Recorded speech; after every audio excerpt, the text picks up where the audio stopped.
আকাশবাণী আগরতলা। স্থানীয় সংবাদ পড়ছি সোমা চট্টোপাধ্যায়।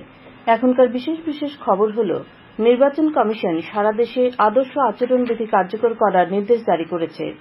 পূর্ব ত্রিপুরা লোকসভা আসনে রাজেন্দ্র রিয়াং এবং রামনগর বিধানসভা কেন্দ্রে রতন দাস সিপিআইএম এর প্রার্থী হচ্ছেন। শিলচর আগরতলা এক্সপ্রেস ট্রেনে তল্লাশি চালিয়ে প্রায় 1.5 কোটি টাকার ব্রাউন সুগার উদ্ধার। রাজ্যভিত্তিক অনূর্ধ্ব 13 বছরের ক্রিকেট প্রতিযোগিতা আজ থেকে শুরু হয়েছে।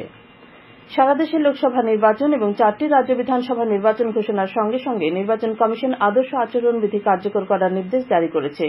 মন্ত্রিপরিষদের সচিব, সমস্ত রাজ্যের মুখ্য সচিব এবং মুখ্য নির্বাচনী আধিকারিকদের কাছে লেখা চিঠিতে কমিশন বলেছে, নির্বাচন ঘোষণার 24 ঘণ্টার মধ্যে সমস্ত দেওয়াল লিখন, পোস্টার বা অন্য কোন ধরনের সরকারি সম্পত্তির অবমাননাকর লিখন সরিয়ে ফেলতে হবে। চিঠিতে আরো বলা হয়েছে, দেওয়াল লিখন বা পোস্টার, হোর্ডিং, ব্যানার, পতাকার আকারে সরকারি সম্পত্তি ও রেল স্টেশন ও বাস স্ট্যান্ডের মতো জনবহুল এলাকায় সমস্ত ধরনের রাজনৈতিক বিজ্ঞাপন 48 ঘণ্টার মধ্যে সরিয়ে নিতে হবে। ব্যক্তিগত সম্পত্তিতে প্রদর্শিত সমস্ত অননুমোদিত রাজনৈতিক বিজ্ঞাপন নির্বাচন ঘোষণার 72 ঘণ্টার মধ্যে সরিয়ে ফেলতে হবে। কমিশন আরো বলেছে, যে কোনো রাজনৈতিক দল, প্রার্থী বা নির্বাচনের সাথে যুক্ত অন্য কোনো ব্যক্তি নির্বাচন সম্পর্কিত অফিসিয়াল দায়িত্ব পালনকারী কর্মকর্তা ছাড়া প্রচারের জন্য সরকারি যানবাহন ব্যবহার সম্পূর্ণ নিষিদ্ধ থাকবে। কমিশন আরো জানিয়েছে, নির্বাচনী রাজ্যগুলির ওয়েবসাইট এবং কল সেন্টারের উপর ভিত্তি করে অভিযোগ প্রতিকারের ব্যবস্থা থাকবে। কল সেন্টারের টোল ফ্রি নম্বর 1950। নির্বাচনী কর্মকাণ্ডের প্রচারের উদ্দেশ্যে প্রয়োজনীয় তথ্য রেডিও, টিভি ও সরকারি চ্যানেলের মাধ্যমে ভোটার শিক্ষা সামগ্রিক প্রদর্শনের জন্য প্রচার করা হবে। আসন্ন নির্বাচন সুষ্ঠুভাবে সম্পন্ন করার লক্ষ্যে গোমতী জেলায় সব রকমের প্রস্তুতি নেওয়া হচ্ছে। গোমতী জেলার জেলাশাসক তথা জেলা নির্বাচন আধিকারিক তরিৎ কান্তি চাকমা আজ এক সাংবাদিক সম্মেলনে একথা জানিয়ে বলেন, গোমতী জেলায় লোকসভার 2টি আসনে 2 ধাপে নির্বাচন অনুষ্ঠিত হবে। পশ্চিম ত্রিপুরা লোকসভা আসনে 19 এপ্রিল এবং পূর্ব ত্রিপুরা আসনে ভোট গ্রহণ হবে 26 এপ্রিল। এই 2 কেন্দ্রের মধ্যে গোমতী জেলায় 7টি বিধানসভায় মোট ভোটার 3,44,912 জন। তিনি বলেন, জেলায় মহিলা পরিচালিত 17টি ভোট কেন্দ্র থাকবে। প্রতিটি ভোট কেন্দ্রে সিসিটিভি ক্যামেরা থাকবে। জেলা পুলিশ সুপার নামিত পাঠক জানান, গোমতী জেলায় অতি স্পর্শকাতর ভোট কেন্দ্র চিহ্নিত করা হয়েছে 9টি। প্রত্যেকটি বিধানসভা এলাকায় 2টি করে মডেল ভোট কেন্দ্র থাকবে। তিনি আরো জানান, ভোট শান্তিপূর্ণভাবে সম্পন্ন করার লক্ষ্যে পুলিশ প্রশাসনের তরফ থেকে যাবতীয় ব্যবস্থা গ্রহণ করা হয়েছে। আজকে সাংবাদিক সম্মেলনে অন্যান্যদের মধ্যে উপস্থিত ছিলেন অতিরিক্ত জেলাশাসক সুমিত লোধ সহ জেলার অন্যান্য আধিকারিকগণ। এদিকে ঊনকোটি জেলাতে আসন্ন লোকসভা নির্বাচন পর্ব সুষ্ঠু ও শান্তিপূর্ণভাবে সম্পন্ন করতে প্রয়োজনীয় উদ্যোগ নেওয়া হয়েছে। কৈলাসহরস্থিত ডিএম কনফারেন্স হলে এক সাংবাদিক সম্মেলনে এ বিষয়ে আলোকপাত করা হয়। জেলা নির্বাচনী আধিকারিক তথা ঊনকোটি জেলার জেলাশাসক দিলীপ কুমার চাকমা জানান, ঊনকোটি জেলা 225টি পোলিং বুথের মধ্যে 8টি বুথ থাকবে মহিলা পরিচালিত, 8টি বুথকে করা হবে আদর্শ পোলিং বুথ। তাছাড়া 4টি বুথ হবে দিব্যাঙ্গজন ভোটকর্মী পরিচালিত বুথ। সাংবাদিক সম্মেলনে পুলিশ সুপার কান্তা জাহাঙ্গীর জানান, জেলার 13টি নাকা পয়েন্টে নিয়মিত চেকিং করা হচ্ছে। ঊনকোটি জেলার 225টি বুথের মধ্যে 25টি স্পর্শকাতর ভোট কেন্দ্র রয়েছে।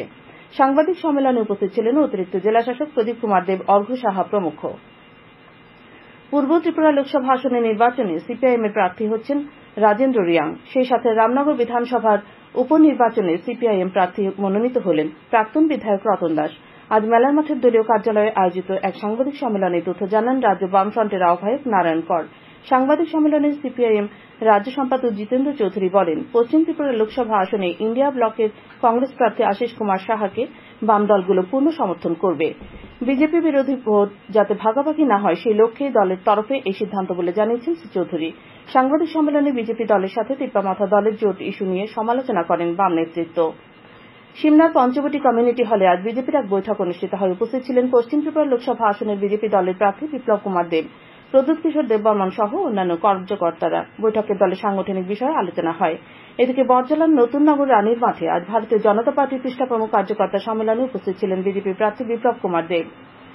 ঊনকোটি জেলার ফটিকরায় নজরুল কলা কেন্দ্রে আজ বিজেপির পৃষ্ঠা প্রমুখ সম্মেলন অনুষ্ঠিত হয়। উপস্থিত ছিলেন রাজ্যের মৎস্যমন্ত্রী সুধাংশু দাস, দলের প্রদেশ সহ সভাপতি প্রাক্তন বিধায়ক সুবল ভৌমিক, ঊনকোটি জেলার পৃষ্ঠা প্রমুখ প্রভারী সুকান্ত পাল প্রমুখ। এখানে সাংগঠনিক বিষয়ে আলোচনা মত বিনিময় হয়। নির্বাচন কমিশন আজ তার ওয়েবসাইটে নির্বাচনী বন্ডের ওপর সুপ্রিম কোর্টের রেজিস্টার থেকে ডিজিটালাইজড আকারে প্রাপ্ত ডেটা আপলোড করেছে। www.eci.gov.in/candidate political party এই ওয়েবসাইট থেকে ডেটা অ্যাক্সেস করা যেতে পারে। নির্বাচন কমিশনের এক বিবৃতিতে বলা হয়েছে, সুপ্রিম কোর্টের নির্দেশ অনুযায়ী রাজনৈতিক দলগুলি নির্বাচনী বন্ডের তথ্য বন্ধ খামে জমা দিয়েছিল। সাব্রুমের মাইকেল মধুসূদন দত্ত কলেজের জাতীয় স্বেচ্ছাসেবা প্রকল্পের সপ্তাহব্যাপী বিশেষ শিবির উপলক্ষে আজ উত্তর ঢোলবাড়ি উচ্চ বুনিয়াদী বিদ্যালয়ে স্বাস্থ্য শিবির অনুষ্ঠিত হয়। স্বাস্থ্য শিবিরে এলাকার ব্যাপক অংশের জনগণ চিকিৎসা পরিষেবা গ্রহণ করেন। আগামীকাল এনএসএস শিবিরের সমাপ্তি অনুষ্ঠানে উপলক্ষে সাব্রুম মহকুমা হাসপাতালের উদ্যোগে সচেতনতামূলক অনুষ্ঠান এবং বিভিন্ন প্রতিযোগিতায় অংশগ্রহণকারী ছাত্রছাত্রীদের মধ্যে পুরস্কার বিতরণ করা হবে। বড়দোয়ালির যুবক সংঘের উদ্যোগে ও মাউসা চ্যারিটেবল ট্রাস্ট এবং রোটারি ক্লাব আগরতলা সিটির সহযোগিতায় আজ এক মেগা স্বাস্থ্য শিবির অনুষ্ঠিত হয়। স্বাস্থ্য শিবিরে বিনামূল্যে রোগীদের স্বাস্থ্য পরীক্ষা ও ওষুধ প্রদান করা হয়। শিবিরে উপস্থিত ছিলেন আগরতলা পুর নিগমের মেয়র দীপক মজুমদার। খবর শুনছেন আকাশবাণীর আগরতলা কেন্দ্র থেকে। বিএসএফ এবং রেলওয়ে প্রোটেকশন ফোর্স যৌথভাবে আজ শিলচর আগরতলা এক্সপ্রেস ট্রেনে তল্লাশি চালিয়ে 290.5 গ্রাম ব্রাউন সুগার উদ্ধার করেছে। বিএসএফ এর জনসংযোগ আধিকারিক জানিয়েছেন, কুমারঘাট রেল স্টেশনে ওই এক্সপ্রেস ট্রেনের সাধারণ কামরায় তল্লাশি করে 6টি সাবানের কেসে ব্রাউন সুগার উদ্ধার হয়। এর বাজার মূল্য 1,45,250,000 টাকা। এই ঘটনায় কাউকে গ্রেপ্তার করা যায়নি বলে তিনি জানিয়েছেন। আগরতলা রেল স্টেশনে আজ জিআরপি থানার পুলিশের কাছে 3 জন রোহিঙ্গা নাগরিক ধরা পড়েছেন। আগরতলা জিআরপি থানার ওসি তাপস ধর জানিয়েছেন, ধৃতরা আগরতলা থেকে ট্রেনে হায়দ্রাবাদ যাওয়ার সময় তল্লাশিতে ধরা পড়েন। ধৃতরা হলেন আব্দুল রশিদ, মোহাম্মদ ইউসুফ, মোহাম্মদ হামিদ হোসেন। তাদের বিরুদ্ধে বেআইনি অনুপ্রবেশের মামলা নেওয়া হয়েছে বলে ওসি জানিয়েছেন। ঊনকোটি জেলার কৈলাসহর মহকুমাধীন ইরানি থানার অন্তর্গত সীমান্তবর্তী মাগরুলি এলাকায় বিএসএফ এর গুলিতে এক বাংলাদেশী পাচারকারী নিহত হয়েছে। আজ পাচারকারীদের আক্রমণে এক বিএসএফ জওয়ান আহত হয়ে হাসপাতালে চিকিৎসাধীন রয়েছেন। ইরানি থানার ওসি যতীন্দ্র দাস জানান, আজ দুপুর 1:45 নাগাদ সীমান্ত পেরিয়ে কয়েকজন সন্দেহভাজন পাচারকারী ভারতীয় ভূখণ্ডে এসে টহলরত 199 নম্বর ব্যাটালিয়নের বি কোম্পানির বিএসএফ জওয়ান মোহনলালকে আক্রমণ করে। আহত ওই বিএসএফ জওয়ান বর্তমানে কৈলাসহর জেলা হাসপাতালে চিকিৎসাধীন। খবর পেয়ে অন্যান্য জওয়ানরা এগিয়ে যায়। পাচারকারীদের রুখতে 12 রাউন্ড গুলি চালায় বিএসএফ। এর ফলে সাদ্দাম হোসেন নামে বাংলাদেশের মৌলভীবাজার এলাকার এক পাচারকারী নিহত হয়। বাকিরা দৌড়ে সীমান্তের ওপারে চলে যায়। পদস্থ বিএসএফ ও পুলিশ আধিকারিকরা ঘটনাস্থলে ছুটে গেছেন। সীমান্তে নিরাপত্তা ব্যবস্থা জোরদার করা হয়েছে। বিশালগড়ের ঘনিয়ামারার কাঠালিয়াবাড়ি নাকা পয়েন্টে আজ একটি অটো থেকে 66 কেজি শুকনো গাঁজা উদ্ধার করেছে বিশালগড় থানার পুলিশ। থানার ওসি জানান, পুলিশের উপস্থিতি টের পেয়ে অটো চালক পলাতক। অটোটিকে বাজেয়াপ্ত করে থানায় নিয়ে আসা হয়েছে। এ ব্যাপারে নেশা বিরোধী আইনে বিশালগড় থানায় একটি মামলা নেওয়া হয়েছে। দোল পূর্ণিমা উপলক্ষে নিখিল ত্রিপুরা শ্রী শ্রী হরিভক্তি প্রচারিণী সভার উদ্যোগে আগরতলা সেন্ট্রাল রোড শিববাড়ি প্রাঙ্গণে আজ স্বেচ্ছায় রক্তদান শিবিরের আয়োজন করা হয়। শিবিরের সূচনা করেন আগরতলা পুর নিগমের মেয়র দীপক মজুমদার। তিনি বলেন, রক্তদান করে মানুষ তার জীবনের শ্রেষ্ঠ কর্ম ধর্ম পালন করছেন। তিনি বলেন, রক্তের কোনো বিকল্প নেই। অনুষ্ঠানে অন্যান্যদের মধ্যে উপস্থিত ছিলেন প্রভুপাদ প্রেম গোপাল গোস্বামী, পুর নিগমের কর্পোরেটর রত্না দত্ত। এই শিবিরে মোট 58 জন স্বেচ্ছায় রক্তদান করেন।